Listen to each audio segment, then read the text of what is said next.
اس نئے ایکسپلینر میں خوش آمدید۔ دوستو، آج ہم اس عجیب و غریب اور پیچیدہ صورتحال کا تجزیہ کر رہے ہیں جہاں امریکہ اور ایران کے درمیان ایک بہت بڑا ملٹری بلڈ اپ اچانک سے ایک سفارتی ڈیڈ لاک میں تبدیل ہو گیا ہے، بالکل کسی شطرنج کے کھیل کی طرح۔ اب اس عالمی بساط کو سمجھنے کے لیے سب سے بڑا سوال یہ اٹھانا ضروری ہے کہ آخر مشرق وسطیٰ میں اتنی بھاری فوج اور ہتھیار بھیجنے کے بعد سب کچھ اچانک رک کیوں گیا؟ یہ ملٹری ڈپلائمنٹ کہاں آ کے اٹک گئی؟ چلیے سمجھتے ہیں۔ حصہ پہلا، جنگ کے دہانے پر۔ آئیے سب سے پہلے ان شروعاتی چالوں پر نظر ڈالتے ہیں جنہوں نے اس پورے بحران کو جنم دیا اور دنیا کو لٹرلی ایک بڑی جنگ کے بالکل قریب لا کھڑا کیا۔ دیکھیں، امریکہ نے اس خطے میں ایک زبردست پیمانے پر اپنی فوج، کارگو جہاز، جنگی طیارے اور دفاعی نظام کو بھیجنا شروع کر دیا تھا۔ لیکن انٹرسٹنگ بات یہ ہے کہ اس شدت والی فوجی جماؤ کے باوجود خلیج کے ممالک نے اس دباؤ کا سخت ری ایکشن دیا، کیونکہ وہ کسی بھی قیمت پر اپنے خطے میں ایک فل اسکیل جنگ نہیں چاہتے۔ اور یہیں سے شروع ہوتا ہے حصہ دوسرا، جنگ بندی کا تنازع۔ مکمل جنگ کے بجائے اب ہم بالکل ایک نیا اور عجیب ڈپلومیٹک ڈیڈ لاک دیکھ رہے ہیں، اور یہ پورا ڈیڈ لاک صرف اور صرف امن کے وقت اور مدت پر اٹکا ہوا ہے۔ یہ مکوازنہ اس ڈیڈ لاک کو پرفیکٹلی ایکسپلین کرتا ہے۔ اصل مسئلہ ٹائم کا ہے۔ امریکہ چاہتا ہے کہ 60 دن کا وقفہ ہو، مگر دوسری طرف ایران کا سخت مطالبہ ہے کہ صرف 30 دن کا ٹائم فریم ہو اور اسی میں ایک مستقل حل نکالا جائے۔ یہ صرف دنوں کی گنتی نہیں ہے، بلکہ ایک بہت بڑا حکمت عملی کا فرق ہے۔ حصہ تیسرا، ایران کے سخت مطالبات۔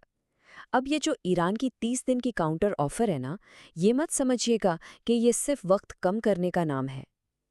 دراصل اس مدت کے پیچھے ان کی ایسی نان نیگوشیبل شرائط کا پورا پیکج چھپا ہے جس پر وہ تھوڑا سا بھی سمجھوتا نہیں کرنا چاہتے۔ اگر ہم ان شرائط پر نظر ڈالیں تو کسی بھی چیز پر ہاں بولنے سے پہلے ایران کا مطالبہ ہے کہ چین یا روس جیسے تھرڈ پارٹی ممالک سے سیکیورٹی کی ضمانت ملے، امریکہ کے تمام فوجی اڈے مکمل طور پر ختم کیے جائیں، بحری پابندیاں ہٹائیں جائیں، ایرانی فنڈز واپس ملیں اور اب نئے ہارموز کو نئے قوانین کے تحت چلایا جائے۔ یہ شرائط سچ میں اس پوری سچویشن کو بہت حد تک پیچیدہ بنا رہی ہیں۔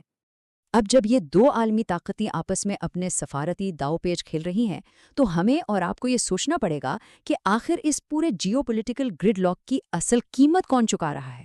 عام انسان پر اس کا کیا اثر ہو رہا ہے؟ حصہ چوتھا، عالمی تیل کا بحران۔ اس ڈیڈ لاک کا سب سے فوری اور براہ راست اثر عالمی معیشت پر پڑ رہا ہے، خصوصاً ہمارے عالمی انرجی اور ٹرانسپورٹیشن کے شعبوں پر۔ یہ ایک معاشی تباہی کے ڈومینو ایفیکٹ جیسا ہے۔ جب تک یہ 30 سے 60 دن کا تنازع لمبا کھنچے گا، ابنائے ہارموز پر رکاوٹوں کی وجہ سے عالمی سطح پر تیل کی شدید قلت برقرار رہے گی، اور اب جانتے ہیں جب تیل رکتا ہے تو گلوبل مہنگائی اور انٹرسٹ ریٹس آسمان سے باتیں کرتے ہیں، جس سے سیدھا نقصان کارپوریٹ اداروں اور عالمی ایئر لائنز کو پہنچتا ہے، اور اس کے حقیقی اثرات ہم آج اپنی آنکھوں کے سامنے دیکھ رہے ہیں۔ انہی دباؤ کے نتیجے میں ایئر انڈیا جیسی اہم ایئر لائنز نے ورلڈ کپ جیسے بڑے عالمی ایونٹ سے ٹھیک پہلے اپنی ساری بین الاقوامی پروازیں منسوخ کر دی ہیں، اور بالکل اسی طرح اسپرٹ ایئر لائنز کو بھی عالمی سطح پر سخت معاشی پریشانیوں اور اسکروٹنی کا سامنا کرنا پڑ رہا ہے۔ اگر ہم اس جیو پولیٹیکل بورڈ کو براڈ پرسپیکٹو میں دیکھیں تو اس رکاوٹ نے باقی کھلاڑیوں کو بھی بولڈ کر دیا ہے۔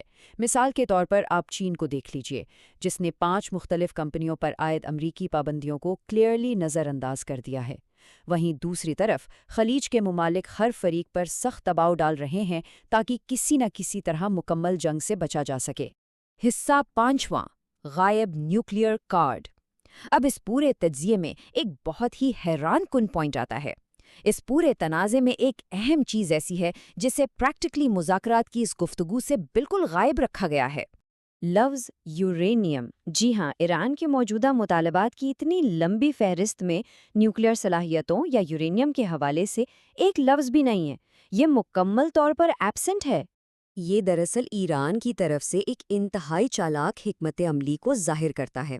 بیسکلی وہ اپنا سب سے بڑا ٹرمپ کارڈ تب تک محفوظ رکھ رہے ہیں جب تک امریکہ ان کے تمام شروعاتی مطالبات جیسے فوج کے انخلاء اور فنڈز کی بحالی کو مان نہیں لیتا۔ حصہ چھٹا، الیکشن کی ٹک ٹک کرتی گھڑی۔ اب جہاں ایران ایک طرح سے انتظار کا یہ گیم کھیل رہا ہے، وہیں امریکہ کو اپنے ڈومیسٹک لیول پر ایک بہت بڑے سیاسی بحران کا سامنا ہے۔ امریکہ میں مڈ ٹرم الیکشنز آنے میں اب صرف 5 سے 6 مہینے باقی بچے ہیں۔ یہ ایک ٹک ٹک کرتی ہوئی گھڑی ہے جو موجودہ امریکی حکومت پر اس عالمی بحران کو فوری حل کرنے کے لیے انتہائی شدید دباؤ ڈال رہی ہے۔ یہ بالکل ایک سیاسی پریشر کوکر جیسی سچویشن ہے۔ اگر یہ سفارتی تنازع یوں ہی چلتا رہا اور تیل کی اعلیٰ قیمتیں ایسے ہی امریکن معیشت پر بوجھ ڈالتی رہیں تو اگلے 5 سے 6 مہینوں میں الیکشنز کے دوران موجودہ ایڈمنسٹریشن کو سینٹ کھونے کا بڑا خطرہ لاحق ہو سکتا ہے، اور ظاہر ہے یہ ان کے لیے ایک عظیم سیاسی سیٹ بیک ہوگا۔ امریکن ایڈمنسٹریشن اس وقت پریکٹیکلی ایک ڈیڈ اینڈ پر کھڑی ہے۔ ان کے پاس تیل کی قیمتیں فوری طور پر کم کرنے کا کوئی آسان راستہ بچا ہی نہیں ہے، سوائے اس کے کہ اربوں ڈالرز کی معاشی سبسڈیز دی جائیں، جس سے ڈیفینیٹلی آگے چل کر معیشت پر اور بھی زیادہ بوجھ پڑے گا۔